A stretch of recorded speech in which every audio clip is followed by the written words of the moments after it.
Congratulations, you completed the Dvitiya Vinyasa Krama, or 308 asanas of the sequence. Give yourself a good clap.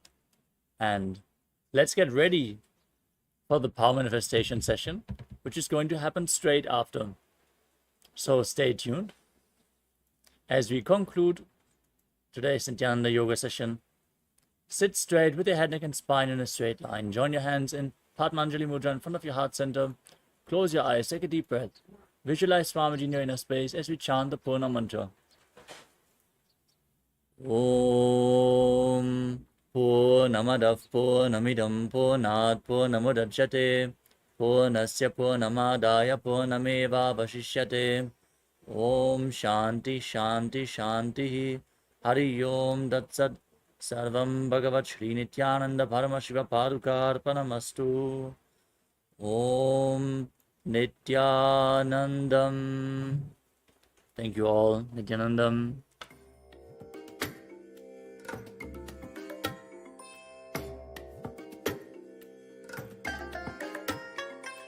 I bless you all. Let you all open all your three eyes and manifest the powers of Mahasadashiva. Om Nithyananda Paramashivoham. Om Nithyananda Paramashivoham. Om Nithyananda Paramashivoham. Om Nithyananda Paramashivoham. Om Nithyananda Paramashivoham. Om Nithyananda Paramashivoham.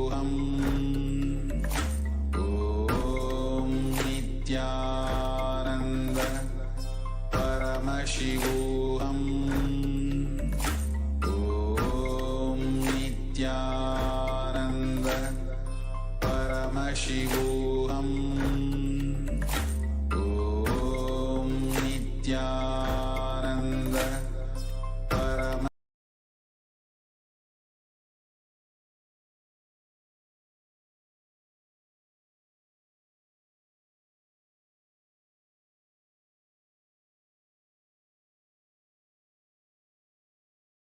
Shivoham. Om Nithyananda Paramashivoham. Om Nithyananda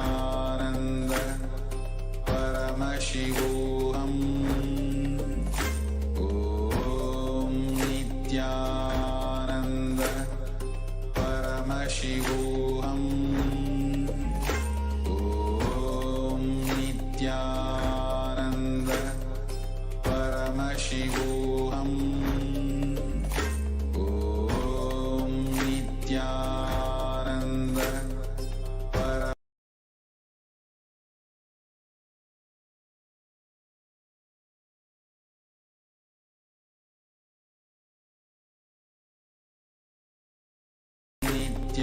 Nithyananda Paramashivoham.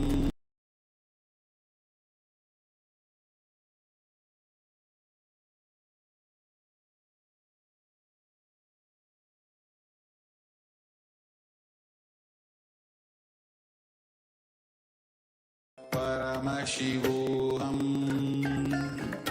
Om Nithyananda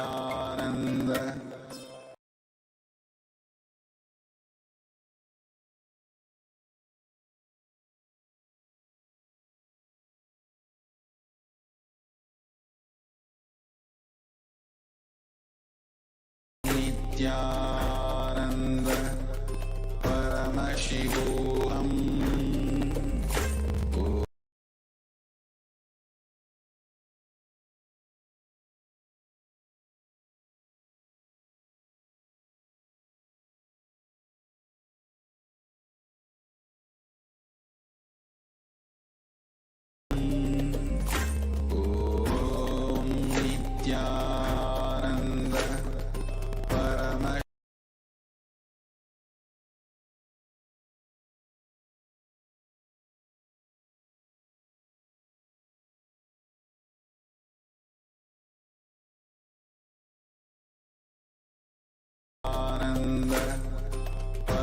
Paramashivoham. Om Nitya.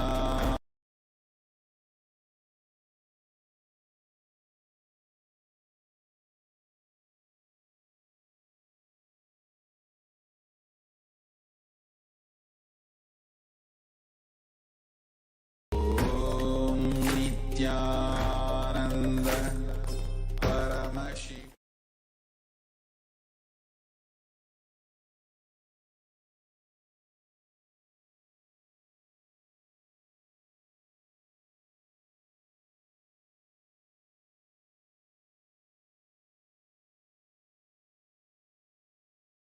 लक्ष्यम् एकं नित्यं विमलमचलं सर्वदी साक्षिभूतं भावाति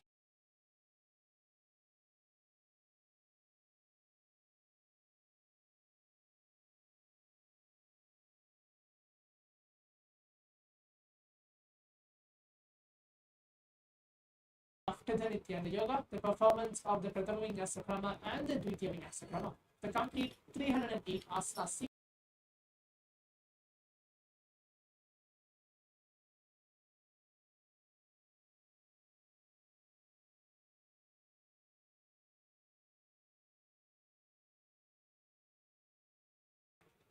As today is the day 19 of the Paramashivoham season 4 level 3, we will receive Swamiji in the form of Bhiksha.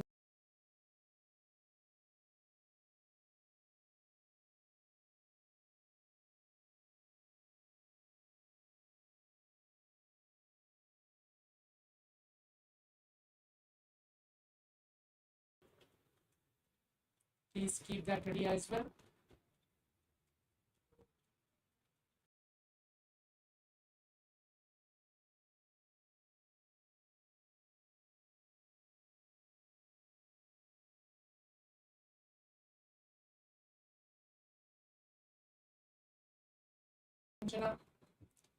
Everything beside you, and keep your eye bands ready as well.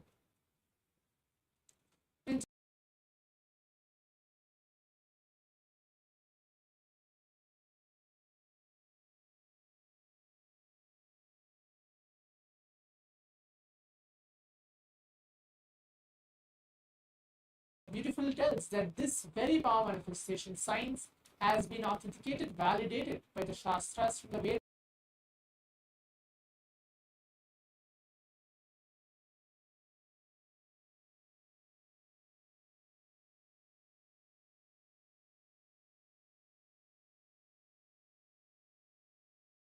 Yasya tishthanmeditalochanaha kramena manas.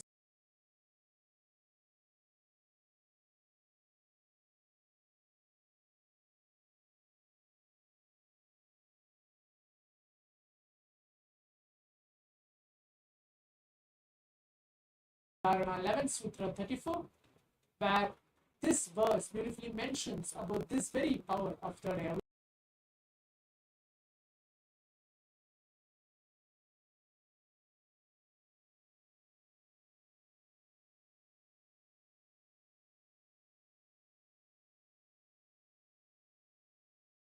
Any movement, having your eyes closed in succession, by that stability of the mind and inner space, through the power of the third.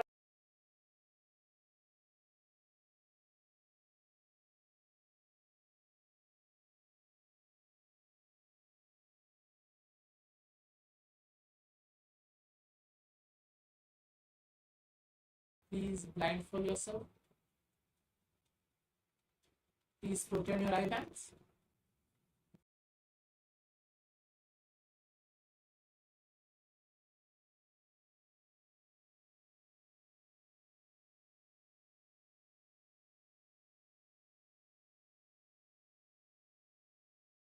Around you is Paraksha, whether you are manifesting or not, whether you are actually seeing what is getting revealed to you.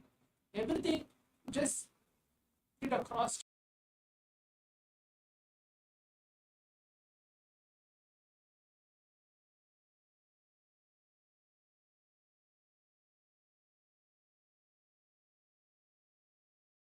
Intensely from your navel center, get connected with Swamiji, whichever form you may feel you are connected to. And then let's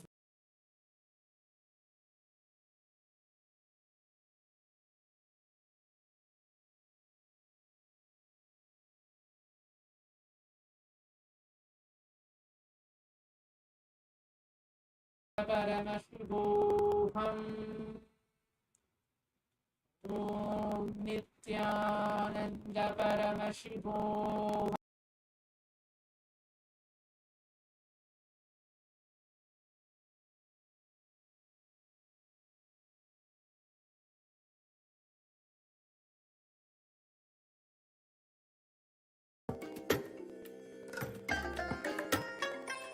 I bless you all.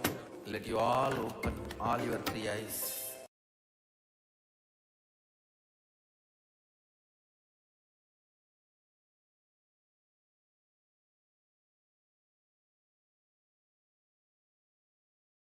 Om Nithyananda Paramashivoham.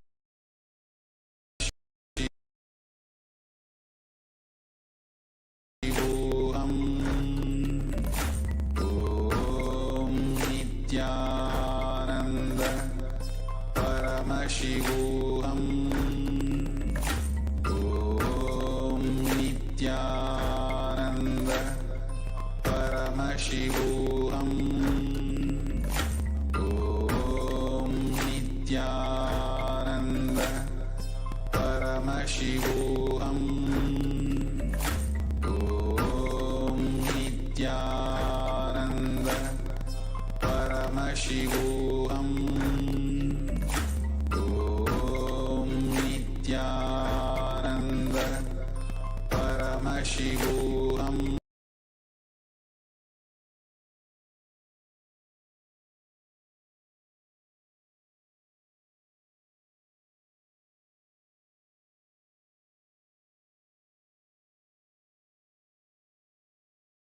Paramashivoham.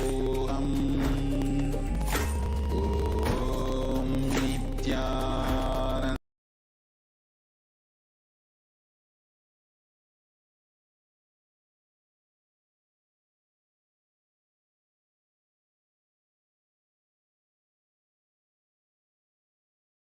Paramashivoham. Om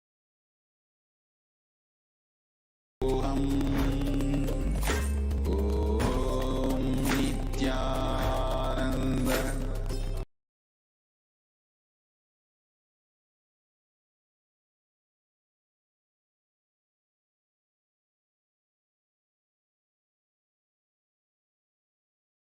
Om Nithyananda Paramashivoham.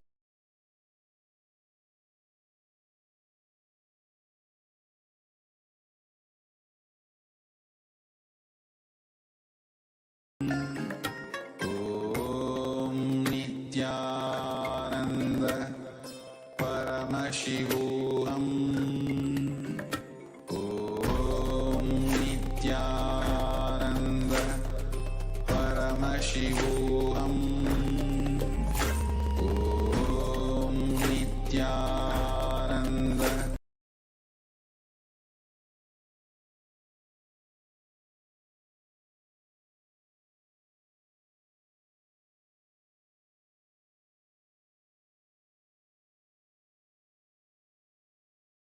Nithyananda Paramashivoham.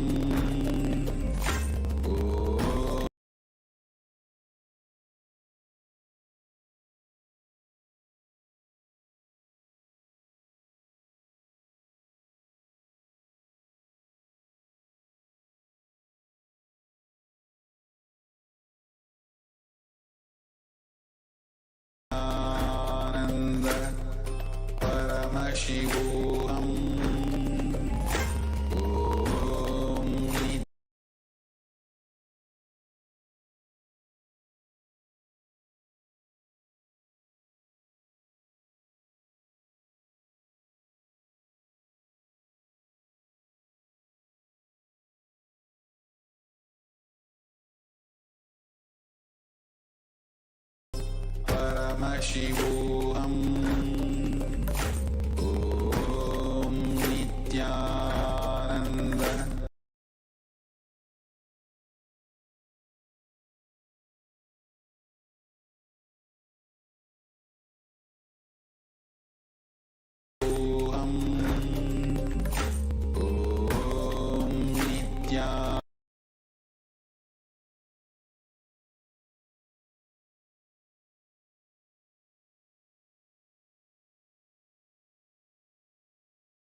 In a few moments, I'll be projecting the image to all of you. Please write everything down.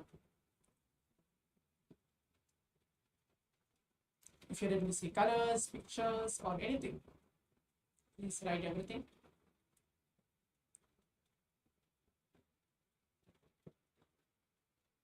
Yes. Now let's see the image which is projected to all of us for this first round of this power manifestation.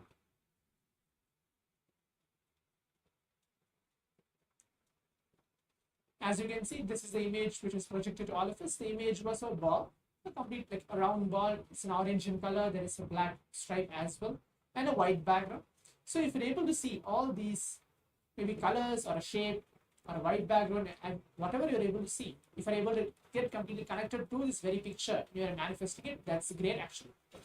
This is the image for this first round of the power manifestation. Now let's quickly go ahead and see what we have manifested before we move on to the round 2 of the power manifestation. If you're actually manifesting it, you quickly go ahead and post your experience as well in the social media or in the Zoom rooms telling yes, I'm able to see this and this is what I'm manifesting in this first round of the power manifestation.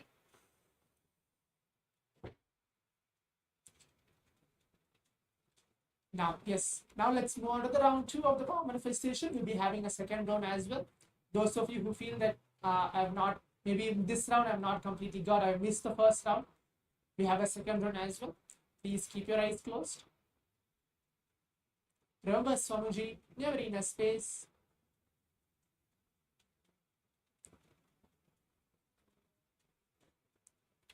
Close your eyes. Please put on your eye bands. Remember, Swamuji on your third eye. And then start chanting the Mahavakya intensely. Om Nithyananda Paramashivoham.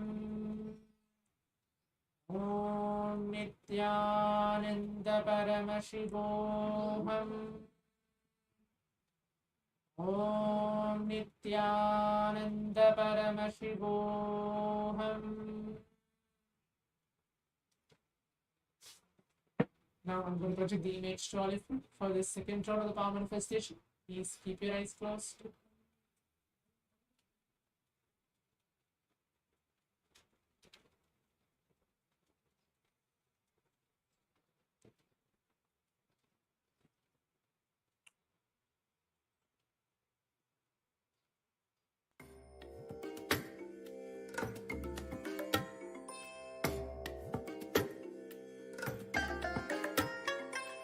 I bless you all.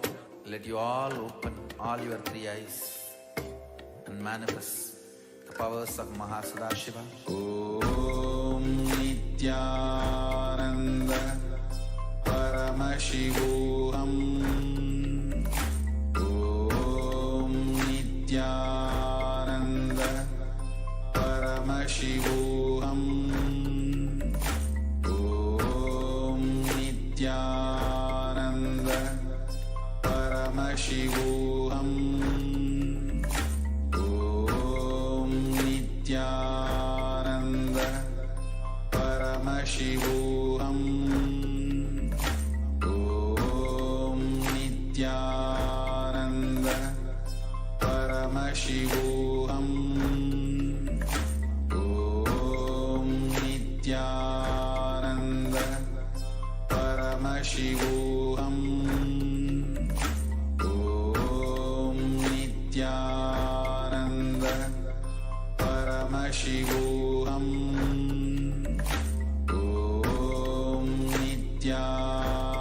Nithyananda Paramashivoham.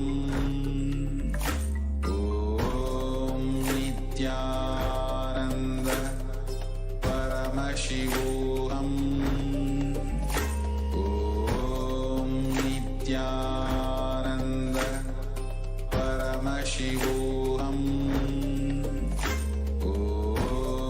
Nithyananda Paramashivoham.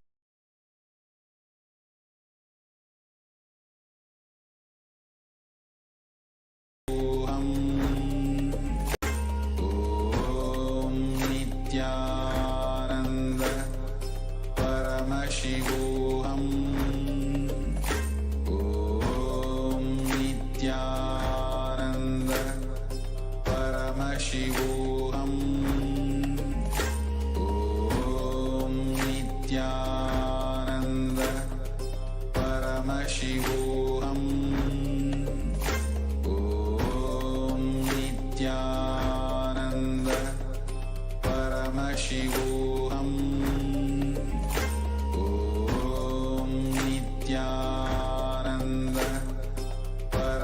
Paramashivoham. Om Nithyananda Paramashivoham. Om Nithyananda Paramashivoham. Om Nithyananda Paramashivoham.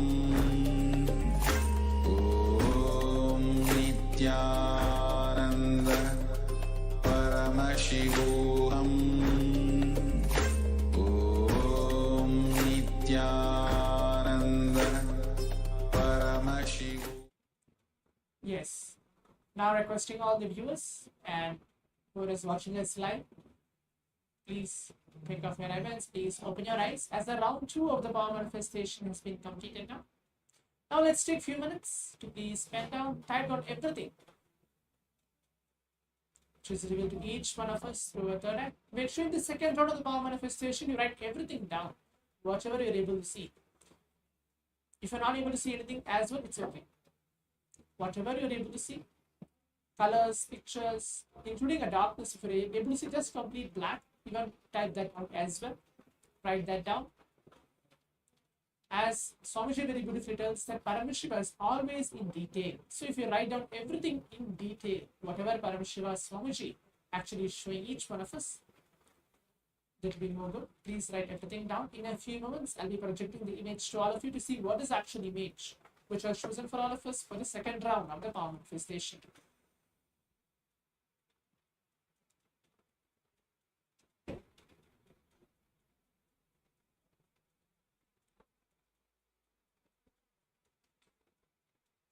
Yes. Now, let's all see what is the image now. As all of you can see, this is the image which is projected to all of us for this round 2 of the power manifestation. In this picture, there is a house, complete a big house like a bungalow, which has many different colors as well, black, white, and behind there's a sky, trees as well in this picture. So if you're able to connect and if you're able to manifest in the second round of the power manifestation, you can quickly go ahead and share your experience as well on the social media or wherever you are watching for in this second round of the power manifestation. So as we are coming to the conclusion of today's power manifestation, the complete 21 minutes manifesting this power of Paramashiva. Before we move on to the next session, let us all take a few minutes to post our experience, share our experience and what we have manifested today in today's power manifestation, the day 18 of today's Paramashivoham on the social media. While you're posting your experience, you can tag Swamiji's account as well. Either you're posting on the Facebook, Instagram or Twitter. Please tag Swamiji's account and then share your experience, how you're able to manifest in today's power manifestation. Now, we'll be moving on to the next session. We have a long day today to receive Swamiji in the form of Bhikshadana Murti. Today is day 19 of the Paramashivoham. Now we'll be moving on to the next session. Stay tuned. Thank you. And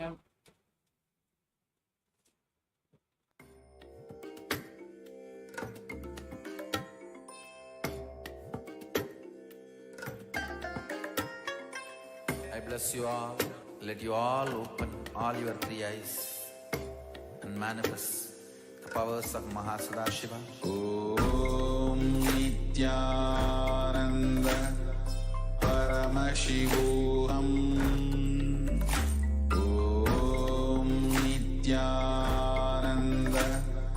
Paramashivoham. Om Nithyananda Paramashivoham. Om Nithyananda Paramashivoham. Om Nithyananda Paramashivoham. Om Nithyananda Paramashivoham. Om Nithyananda Paramashivoham. Om Nithyananda Paramashivoham. Om Nithyananda Paramashivoham. Om Nithyananda Paramashivoham. Om Nithyananda Paramashivoham. Om Nithyananda Paramashivoham. Om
नित्यानन्दं परमसुखदं केवलं ज्ञानमूर्तिं द्वन्द्वातीतं गगनसदृशं तत्त्वमस्याधिलक्ष्यम् एकं नित्यं विमलमचलं सर्वधी साक्षिभूतं भावातीतं त्रिगुणरहितं सद्गुरुं तं Namami. Nithyanandam, we welcome every one of you for the 19th day of Paramashivoham and hope all of you are enjoying the program so far. I can't believe already we are on day 19 of this program. And this time it's been different with lot of, this is, I would say, one of the programs in the recent past where Swamiji has given unique, new revelations. Of course, each darshan is special, but this time we've had some special sessions with Swamiji, and Swamiji has revealed some of the most unique and beautiful revelations on the cosmic truths. So we are having a lot of, we have a lot to like explore, experience together. And today we are going to be learning one of the most important or one of the most beautiful aspects. All of us are going to be learning about applied Advaita. How do you actually live Advaita? How do you actually experience Advaita? What does it mean to experience Advaita? Okay, we all say oneness, we all say this, we all say, we all say it's like, so living with people, it should be practical, etc., etc. But what exactly is Advaita? How do you apply the science of Advaita with others? That is what we are all going to be learning today. End of the day, the people around you make up your life, right? They're the people who are going to be with you. They're going to be supporting you in your journey, in your goals. They make up a major chunk of your life. So it's important that you have the understanding, the right understanding as to how you can manifest your reality, the space of oneness with them. Today, we are going to be practically learning about applied Advaita. And now the first session that all of us are going to be entering into is the session on Tapo Loka. What is Tapo Loka? How do we exist in Tapo Loka? What is the gravity of Tapo Loka? These are the secrets Swamiji is going to be revealing to us. So listen intensely and share with us what did you understand. Let's listen to the revelation of Swamiji.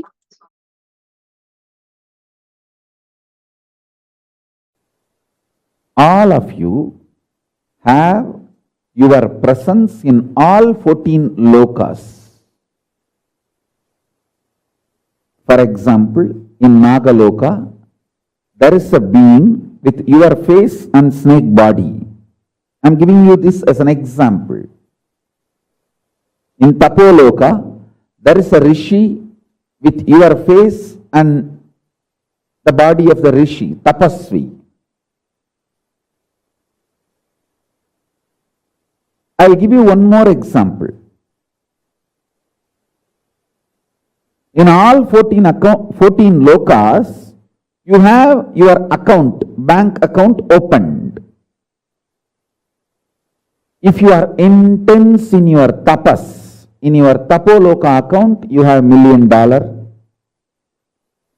If you are very shallow with your demonic attitude and aptitude, your demonic loka, the patala, your personality has practically zero money.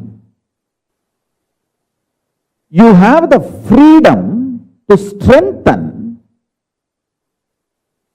any of this identity in this 14.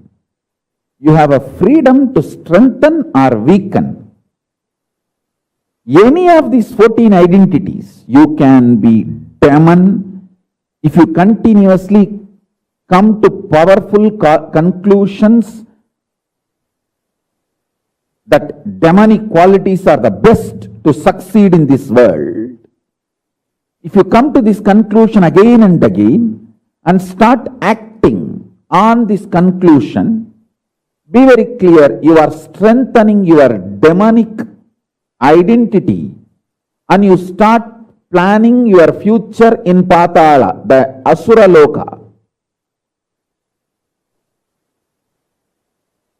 if you come to the conclusion, very dharmic way of living, win-win, will always be the best strategy.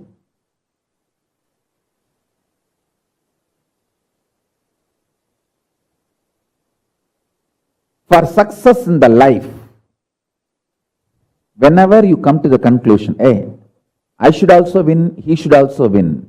That is the best strategy to achieve success in the life. And you start executing those strategies, those conclusions.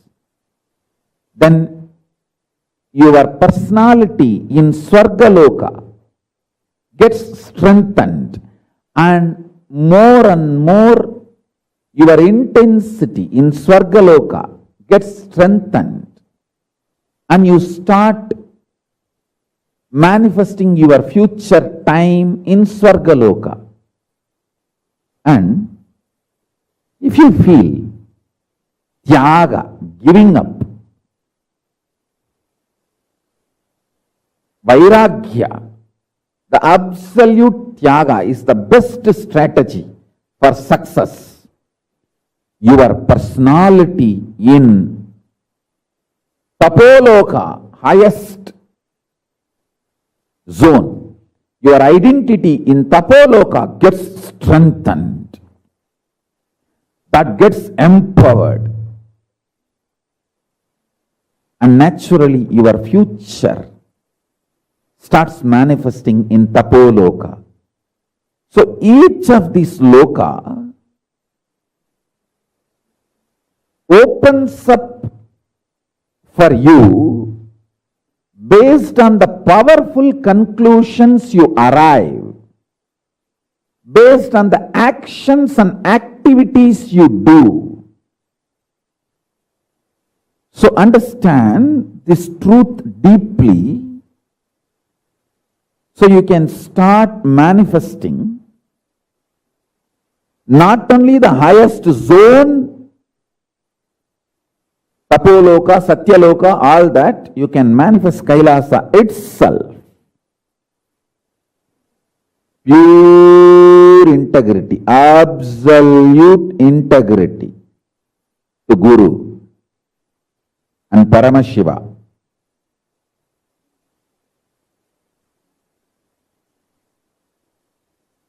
Guru is the manifest form of Paramashiva. Paramashiva is unmanifest source of Guru. Absolute integrity to Guru and Paramashiva makes your Kailasa personality, identity manifest intensely.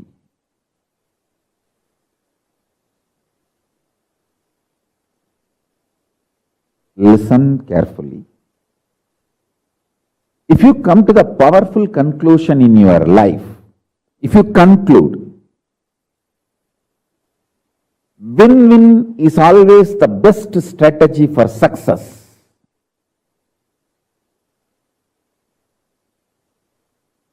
Your Swargaloka identity starts getting stronger and stronger.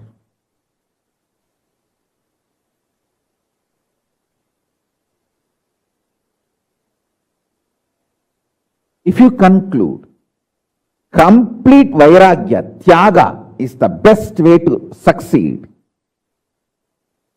your Tapo Loka personality gets strengthened. It's like you have already 14 accounts. Every day you deposit your money in some account. Based on the conclusions you come and the actions you perform, that account gets larger and larger.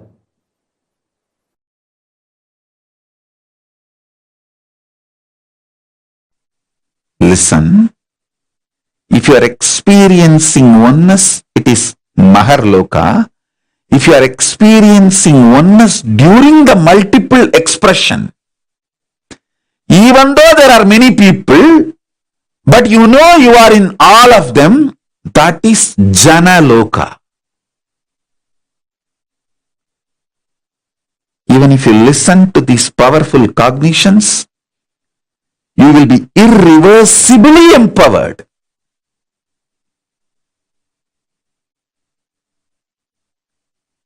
Tapo Loka is that last struggle you go through. Sometimes you know you are Paramashiva, sometimes you just slip off, but again you say, I am Paramashiva. That space is the Tapo Loka. An absolute surrender. Whether I am remembering, I am manifesting Paramashivatva, or I am deluded, I surrender both to Paramashiva. When you take that decision, you are lifted to Brahma Loka. You move to the Brahma Loka. The deep surrender lifts you to Brahma Loka. So understand? Then from there you move to Parandama, Vaikunta, and Kailasa, then Mahakailasa itself.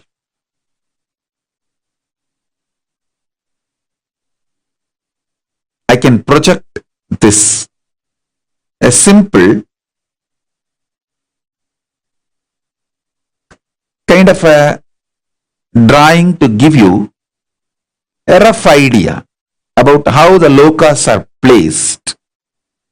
It's not to the scale or to the it is just a rough introduction, kind of an idea it can give you. You can see the Jambudvipa is the known world where we all are now. All human beings, all of us are now in Jambudvipa.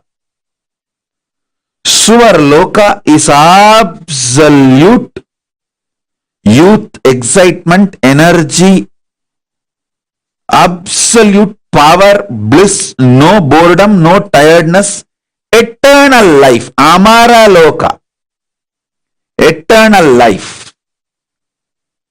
Time does not tire you, frustrations does not bore you, failures do not age you, because they all don't exist in Suvarloka. Then the higher Maharloka is the possibility of the oneness, consciousness manifests. You get the glimpse of oneness in Maharloka, and Janaloka, rooted on the oneness, you experience multiverses. That is the the Janaloka. Tapo Loka is like a literally last minute, last moment before entering into the ultimate.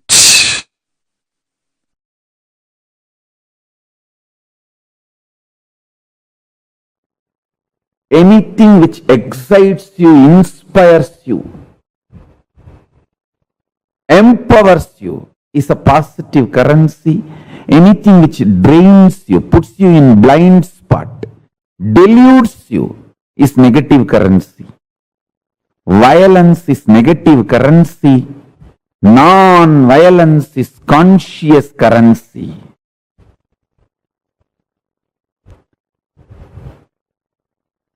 I tell you, your brain is built by consciousness. Don't think brain builds consciousness. No. Consciousness builds your brain. Your whole body can be structured and built by consciousness. Consciousness manifests your body, brain, everything.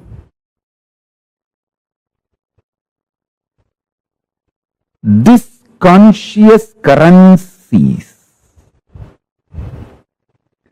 will help you to live in any zone you reach. For example, a person non-violent and non-stealing can live as long as you want in Tapo Loka, higher zone, where the peaceful beings exist.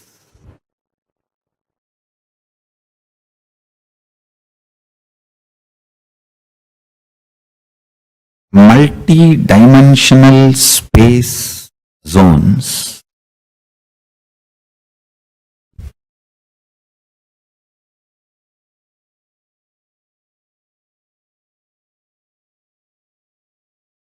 by understanding its existence, by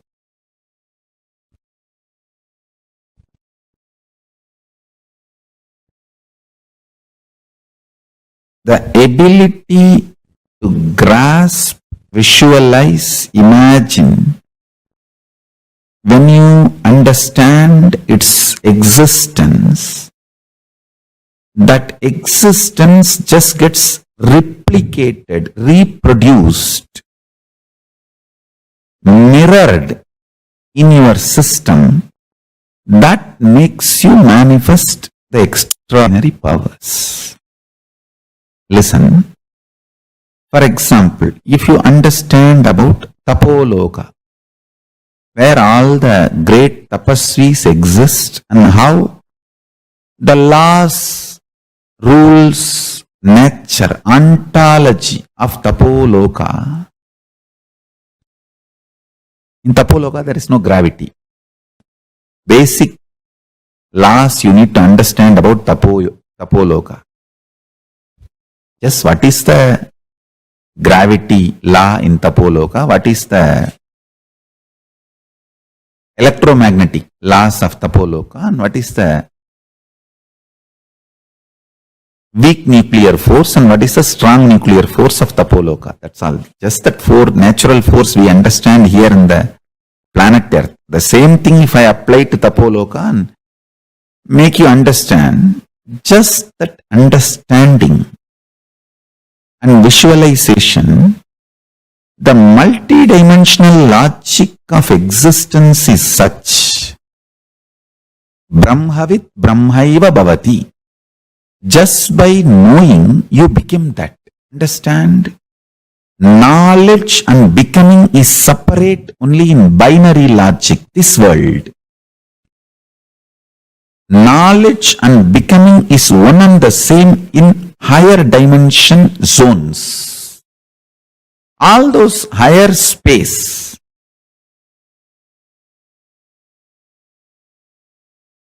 higher zones. If you understand the functionality of the higher zones, Tapo Loka's law of gravity, why there is no gravity and how you can also be without influenced by gravity. What is the electromagnetic force of Tapo Loka? See, for example, in the planet Earth, here, your electromagnetic force is lust and fear. If you are terrorized or if you become extremely lusty, your electromagnetic force goes to its peak. In Tapo Loka, another one thing is that all of them are very sweet and highly intimate because there is no jealousy and nobody can own anything or nobody can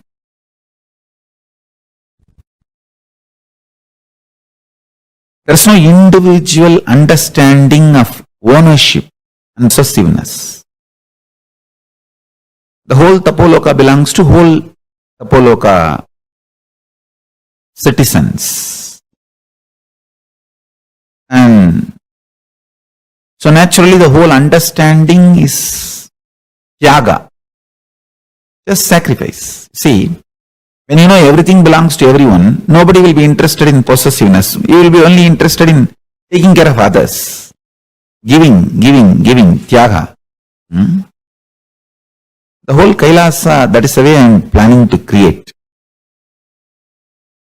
by understanding the gravitational force principle, electromagnetic force principle, weak nuclear force principle, strong nuclear force principles of Tapo Loka, you start manifesting that same principles and consciousness in your being. It becomes your realization, I tell you. Knowing the reality becomes realization. Brahmavit Brahmaiva Bhavati. Because in the higher space zones, there is no gap between the reality and realization. The whole principle itself, reality is realization. There is no delusion. The delusion component is missing in the higher planes. In Tapo Loka, there is no delusion. So, if there is a God, everyone realizes that God. If there is Paramashiva, everyone realizes that Paramashiva. And that if doesn't have a meaning there. When you understand these principles,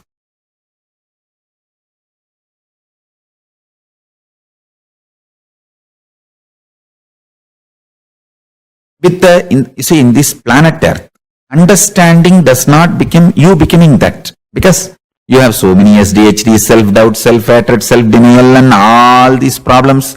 Even if 2-3 times Paramashiva proves he exists, you will say all the 2-3 times is coincidence. I think I need more convincing proof.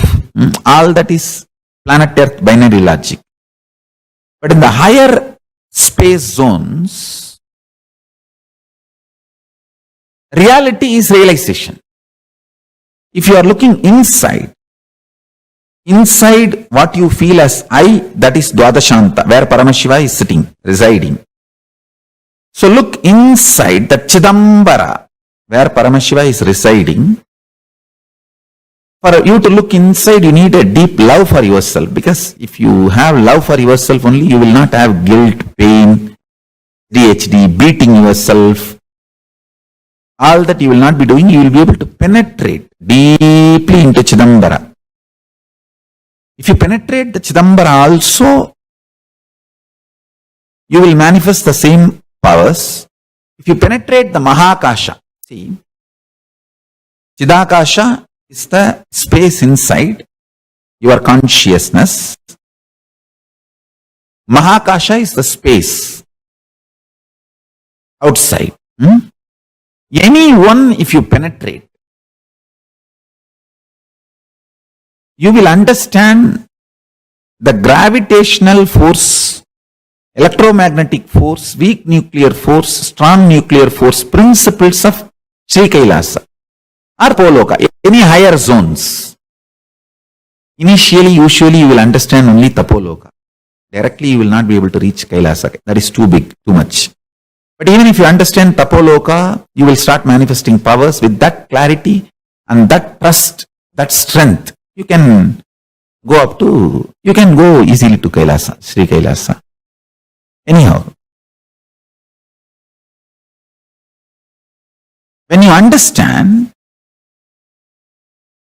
the fundamental principles exist in Tapo Loka, the higher space zones, that understanding, that realization is like you bringing dollars and euros into Indian currency. When you come with the dollars and euro, conversion rate is such that you have large quantity of Indian money, so you can, that's why people feel you are very rich when you are coming back from US or UK, Europe or UK, and they think that US or UK all over in the road, dollars and euros are lying down, you just have to take it and pack it in gunny bag and bring it to India. Indians always feel that NRIs are too rich and they expect you to do everything for them, especially if some of your brother's family is in India and you are in US, earning in US and UK, they expect you to take care of them completely because they feel that the whole US road is filled with dollars and euros. You just have to bring gunny bags from India and just dump all these dollars and pack it and seal it and send it in the ship for them. Anyhow, when you go to that high space zone and understand this information, enlightenment is one and the same, and grasp those principles when they are mapped in your prajna, in your inner space, you manifest so much of electromagnetic force, so much of levitation force, the strong nuclear force of this planet. You do power manifestation, that's all.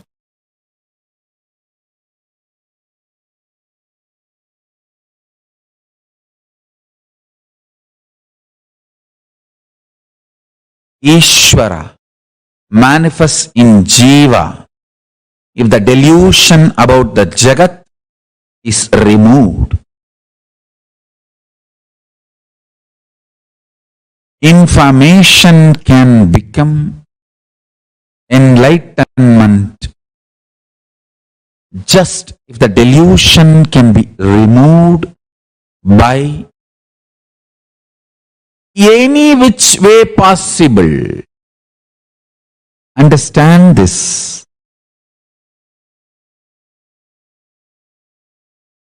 The delusion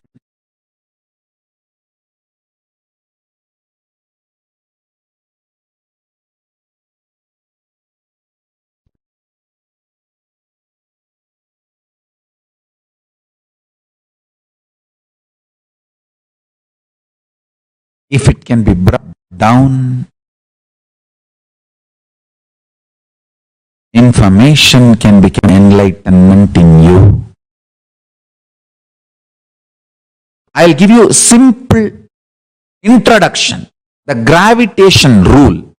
Listen, gravitation theory in Tapo Loka is nothing but, see, tapa, exact word tapa means burning. Your ability to burn your thoughts, your ability to burn your thoughts liberates you from gravity of Tapo Loka. Listen, if you have too many thoughts, you will feel heavy. If the number of thoughts inside you is less because of unclutching, unclutching is the ultimate burning. Tapo Loka, gravity will not pull you down. You can just levitate and master the power of gravitational force in Tapo Loka. Then principal forces and the theories for Tapo Loka. Gravitation theory for Tapo Loka, electromagnetic theories for Tapo Loka, and weak nuclear force principles for Tapo Loka, strong nuclear force principles for Tapo Loka. I'll give you all the four for Tapo Loka. Understand? The electromagnetic force of Tapo Loka is burn your stomach with mantra without adding any solid. Nirahara Samyama. All this with a reason only I have designed. Nirahara Samyama. A person who has mastered his tummy, who can burn the fire in the tummy. Listen carefully. The fire in the stomach should be burning, kindled intensely just by mantra without adding any solid food. And When you feel like really you can't handle anymore, you may faint, add liquids, juices. Try this for a few days, then you will understand what I am talking. Listen. The electromagnetic force in Tapo Loka is kindled in you by not having the habit of solid food eating. I tell you, whoever prepares their body, their system, without having solid food regularly as a lifestyle, they are ready, their body is qualified to be in Tapo Loka.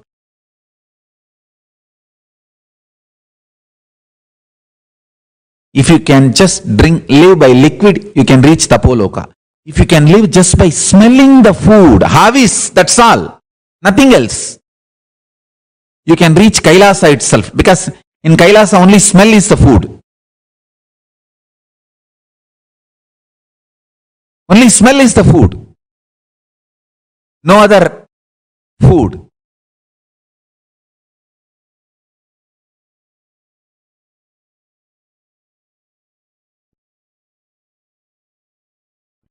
The third force, weak nuclear force. Listen. Listen to this very carefully.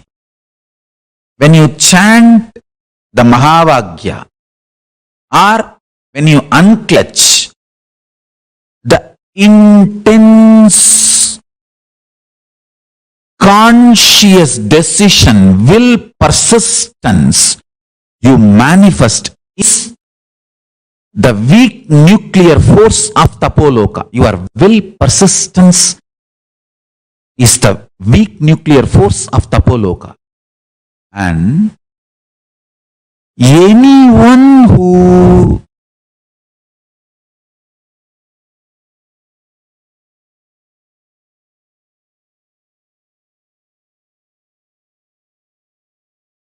manifests the will, persistence, unclutches, or chants Mahavagya intensely and reaches oneness, you develop the weak nuclear force of Tapo Loka, because that burning burns all the patterns. Your body, your system is now qualified. You are qualified to reach Tapo Loka. The strong nuclear, weak nuclear force principles of Tapo Loka is your will, persistence and ability to unclutch. In planet Earth, the strong nuclear force cannot be manifested. Whatever is manifesting, we can study, that's all.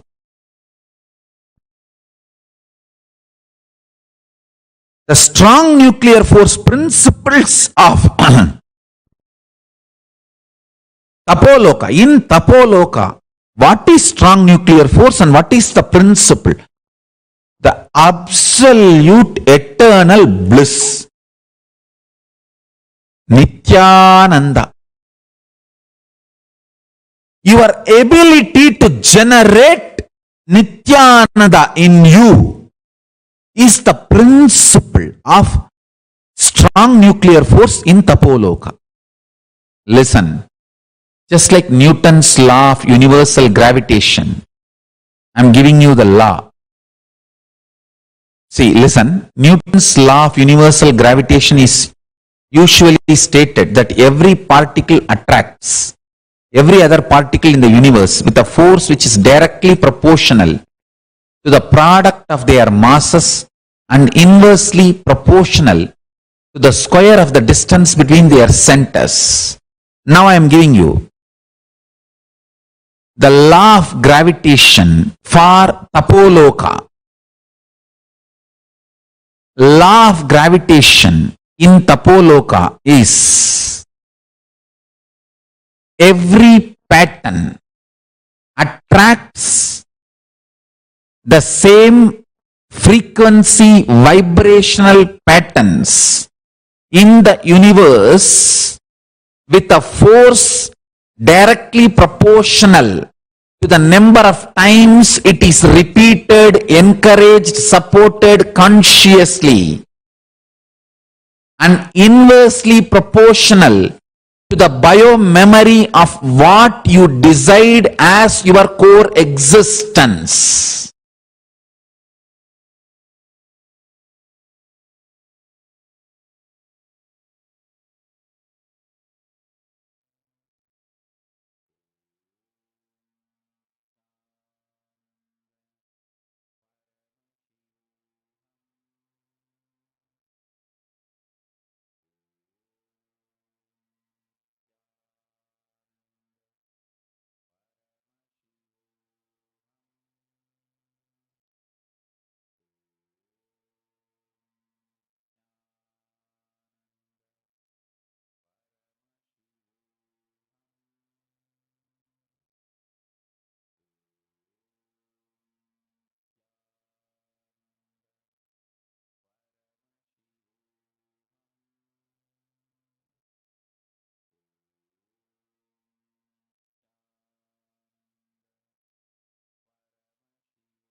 The gravity of Tapo Loka is thoughtlessness. Swamiji here so beautifully took us all through, making us understand what is Tapo Loka like, the parallel universe of Tapo Loka. The Tapo Loka, what all of us are experiencing, right? In Bhuloka, each of the Loka, parallel universe, has a certain frequency that it raises us to. Based on whichever plane Loka that we exist in, we experience that Loka. There's a very beautiful, very clear science that Swamiji has revealed. And Swamiji has very beautifully mapped the whole thing for us. Understanding the parallel universe existence of Tapo Loka. How exactly do we exist? And what is our space of experience in Tapo Loka? The very word tapa means burning. Your ability to burn your thoughts because of unclutching liberates you from the gravitational force of Tapo Loka. Actually, one fun fact here, like on planet Earth, right? The more mass is there, the more gravity acts on it, correct? Like if something is heavier, gravity pulls it down more. Something is lighter, it floats. Did you all know in Tapo Loka, unclutching is the gravity? Means the less thoughts that you have, the more gravity acts on you. That is why all the rishis, all those who have like absolutely unclutched inner space, naturally they all gravitate towards Tapo Loka. Isn't it so beautiful? Like I could never cognize it or understand it this way, the way Swamiji's explained. The whole existence, the parallel universe existence of you in Tapo Loka happens with just this one simple science. The whole experience is the more you are unclutched, the more you experience the gravity of Tapo Loka.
Yes. The gravitational force of Tapo Loka is unclutched, which means the more and more you are unclutched, the more you experience the gravity of Tapo Loka acting on you. So the whole experience of Tapo Loka, right? The parallel universe of Tapo Loka, it raises you to the highest frequency of existence and you become one with the whole cosmos. This is like a very, very beautiful, clear explanation that Swamiji has given. See, Tapo Loka is like the last struggle that you have before enlightenment. That last struggle before you're almost getting enlightened, it is just that identity, something that is stopping you. That last struggle is what is Tapo Loka. So after Tapo Loka, it's surrender. After Tapo Loka, it is just like complete surrender, and the experience that you have about life completely shifts. Understand the electromagnetic force of the pole gets kindled in you when you prepare the body with having solid food, usually a lifestyle. Your whole body becomes qualified to reach the Tapo Loka. Understand, listen very carefully. Your will persistence has the ability to unclutch. That is the principle with which the nuclear forces works in Tapo Loka. Now, the simple, easy way for you to experience Tapo Loka is unclutch. Just sit, unclutch. You will actually immediately experience the gravity of Tapo Loka acting on you. If you sit straight, take a few minutes. Decide to sit in the space of unclutching. Do not create a thought. Do not sustain a thought. Do not destroy a thought.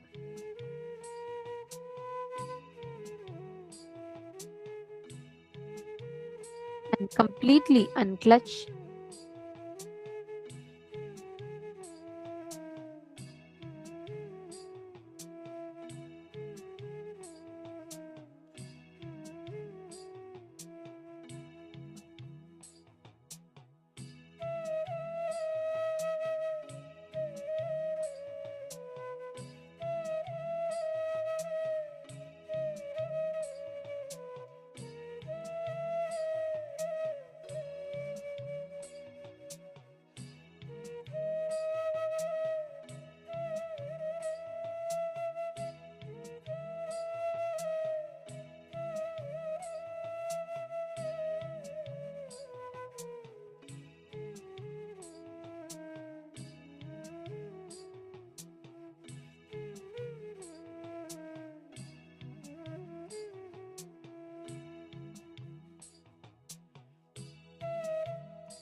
Yes. So now I request all the participants to please relax and settle down. We are now going to be entering into the power manifestation. So I request everyone to please come back and settle down.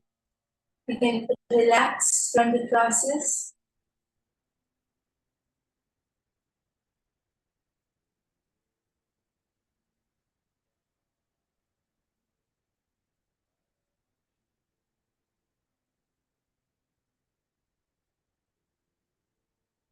So now we are going to be entering into the power manifestation. And we are going to be manifesting a very interesting power. And the signs of manifesting the power means the cognition which we have to hold while manifesting power. That power is something which is very directly related to what we just learned. Swamiji just explained to all of us that if we have to, we all learned about Tapo Loka, right? That if we have to raise to the higher frequencies, if we have to go to the higher lokas like Tapo Loka, then we have to go beyond the gravitational force, right?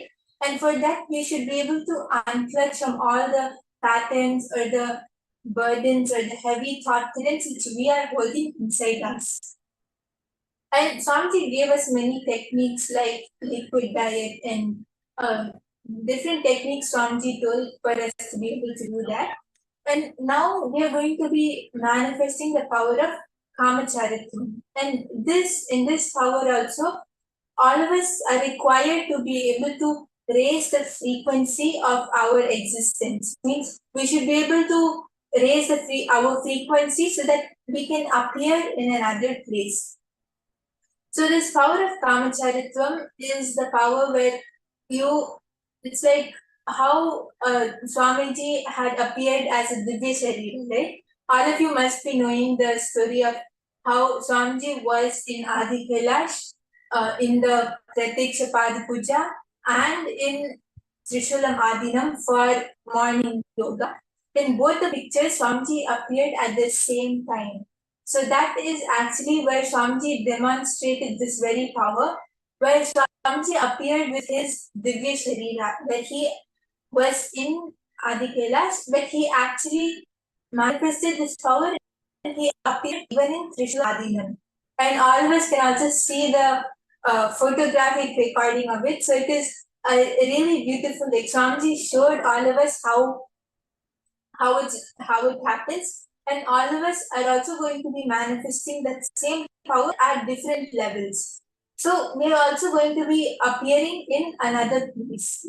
So just understanding this, that all of us have to hold the same understanding which we learned from the satsang today. And whatever process we did just 2 minutes ago, just applying that, we are going to practically use it. We are going to practically apply it by manifesting this power. So interesting, so exciting. I'm sure all of us would want to experience it. Is it not? Right. So now here, one very powerful thing we all have to cognize is Swamiji did it, right? And now also Swamiji is going to do. We don't have to do anything. Just cognize this. Swamiji has manifested, you all must have experienced or witnessed. If you have not, definitely will have chance to go into and look into it later. But now, cognizance. Swamiji, please express through me. I really want to experience myself being in Divya Sharira through in a different place. How does it even feel, right? Actually, for whoever has not seen Swamiji appearing in Trishula Madhina, we can actually, we'll be playing the video now. Followers can look at how Swamiji has actually demonstrated this power.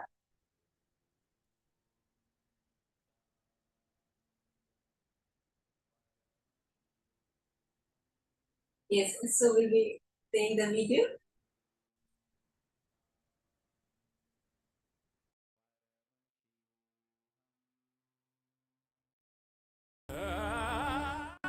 July 5th, 2017 marks as a historical day by yet one another of the countless Leelas, divine plays of the avatar His Holiness Paramahamsa Nithyananda. Paramahamsa Nithyananda appears in two places at once, giving darshan to Nithyananda Peetam, Trishulam Adinam, Chennai. In the early hours of Brahma Muhurta at 4 am on the 5th of July, Nithyananda Peetam in Trishulam Adinam was up and alive, taking part in their morning spiritual routine of performing Nithyananda Yoga. This picture was taken at around 4:05 am by a sannyasi in Trishulam Adinam to record the attendance for the morning yoga session. Little did she know that in the attendance was none other than Paramahamsa Nithyananda himself. It was after the image was captured that the form of His Holiness was noticed in the picture. It is undeniably his physical form, as evidenced by the shadow appearing in front of him. Also, pictured is an image taken of Paramahamsa Nithyananda at Bengaluru Adinam on the night of about 10:30 pm, where he was giving darshan to the participants of the 43rd Inner Awakening, and at 6 am on 4th of July during Pratyakshapada Puja, where he was physically present. This event was broadcasted live on Nithyananda TV and via two-way video conferencing witnessed by thousands worldwide. There are eyewitness records of people around His Holiness as he was getting ready for the Pratyakshapada Puja in Bengaluru Adinam on the morning of 4th of July. The city of Bengaluru is about 340 kilometers away from Trishulam, Chennai, thus ruling out even the possibility for a flight taken. The form of His Holiness in the picture has the same attire and form as he had yesterday evening on 3rd of July as he initiated his disciples into Vishesha Diksha. Srimad Bhagavatam, the Vedic scripture that precisely records and reveals the happening of various avatars of the past, present and future, describes the avatar in its complete form. Having clearly established that His Holiness was present in Bengaluru Adinam, hundreds of miles away from Chennai, the lucky group of devotees in Trishulam saw the same form of Paramahamsa Nithyananda as he was during the state of being in Samadhi yesterday after initiating his disciples in Bengaluru into the ancient Shaivite ritual of Vishesha Diksha. His Holiness Paramahamsa Nithyananda is seen adorning the sacred kavi cloth given to him by his Guru and Nithyananda Sangha's Paramaguru Arunagiri Yogishwara, who is an incarnation of Sadashiva himself in Tiruvannamalai, Arunachala. Swamiji has blessed that huge positive explosion is going to happen in Trishulam. Sadashiva has assumed the same form to supervise and bless Nithyananda Peetam Trishulam Adinam.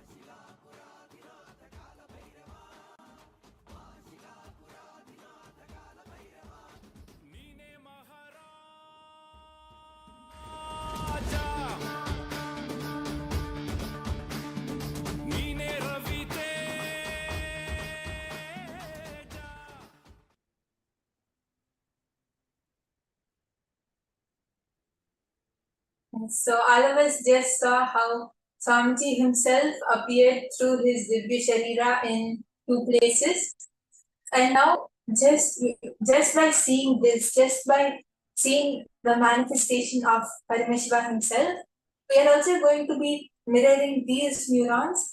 And what exactly we are going to be manifesting is, we are going to be connecting to Swamiji and appearing in another place. So you're able to feel the presence, like you'll be able to feel your presence in another place, right? If you go to a different place, you see how the atmosphere changes. So you'll actually feel that.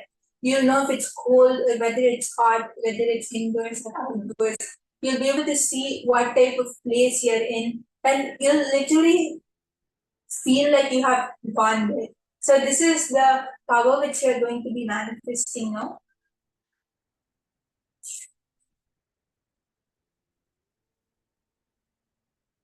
And now we are going to be starting with feeling how the atmosphere around us is and telling how is it. Like we are going to be, when we manifest the power of karma, there are many levels. Like first, you will feel that you are there, but the other person might not be able to physically see you or feel your presence, but you would be able to feel your own presence over there. Then as you keep manifesting, the other person will start feeling your presence. You'll be able to see the details, the colors, the activities, and soon the other person will be able to see you as well as you'll be able to see them.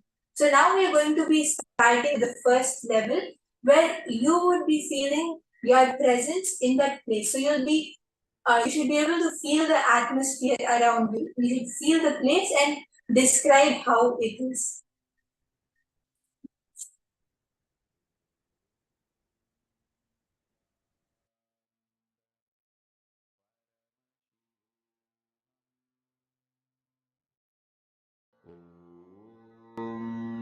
Nithyananda Paramashivoham. So I request all the participants to please connect to a partner. You can reach out to anyone in the Zoom room and connect to each other on the chat also.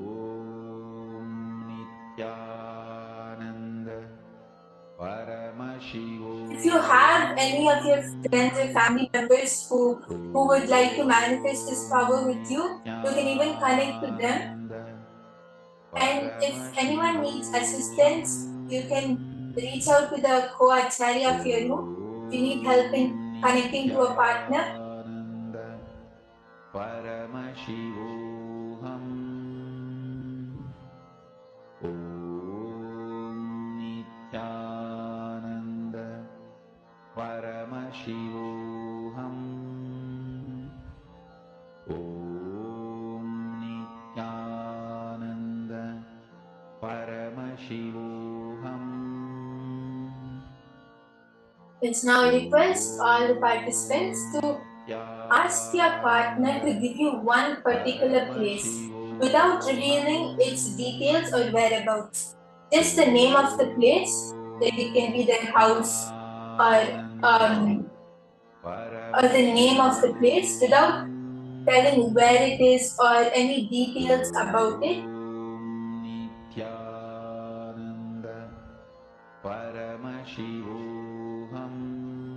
And now just holding that visualization, just holding the image in your third eye, connect to Swamiji and remember Swamiji in your third eye. Put your awareness on your third eye and connect to Swamiji.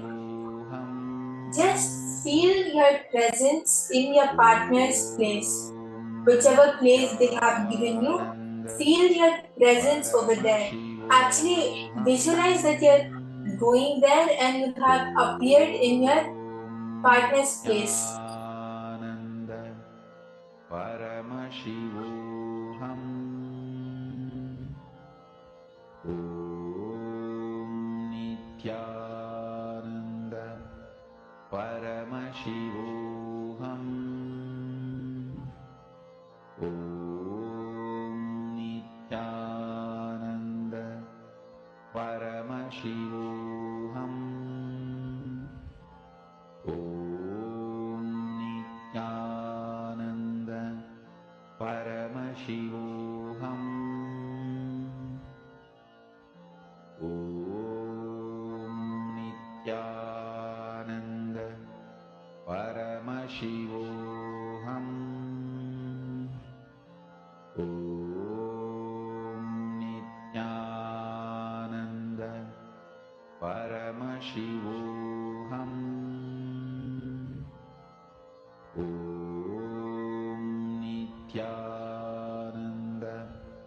Paramashivoham. Om Nithyananda Paramashivoham. Om Nithyananda Paramashivoham. Om Nithyananda Paramashivoham.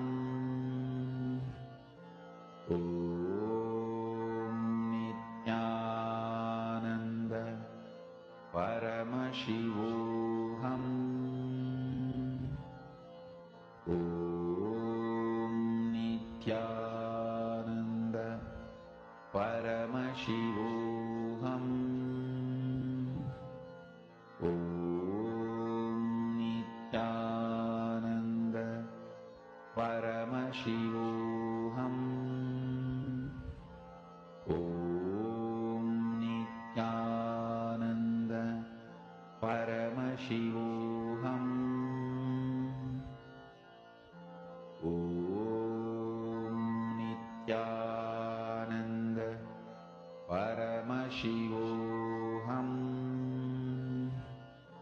Om Nithyananda Paramashivoham. Om Nithyananda Paramashivoham. Om Nithyananda Paramashivoham. Om Nithyananda Paramashivoham. Om Nithyananda Paramashivoham. Om Nithyananda Paramashivoham. As you are manifesting and you are able to feel your presence in in your partner's place, you can start penning down the details of how are you feeling that place is. You feel it's windy or it's dry or it's hot or cold? Is it indoor or is it outdoor? What type of atmosphere is present around you? You can start noting down all those details. Om Nithyananda Paramashivoham. And be in a space of unclutching. That's very important. Just keep chanting the Mahavakya. Connect to Swamiji. And you will see, simply you will be able to experience in your partner's place. Lullaby for Samadhi and Suprabhatam, wake up.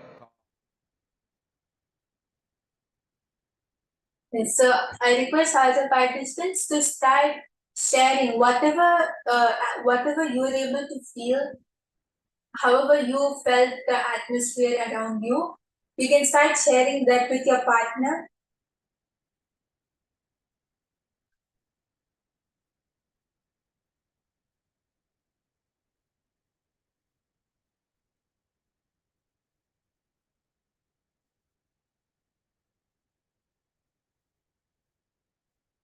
Lullaby for Samadhi and Suprabhatam, wake up song for Paramashiva in me, for Paramashiva to manifest. With this one spiritual powerful cognition, chant this Mahavagya.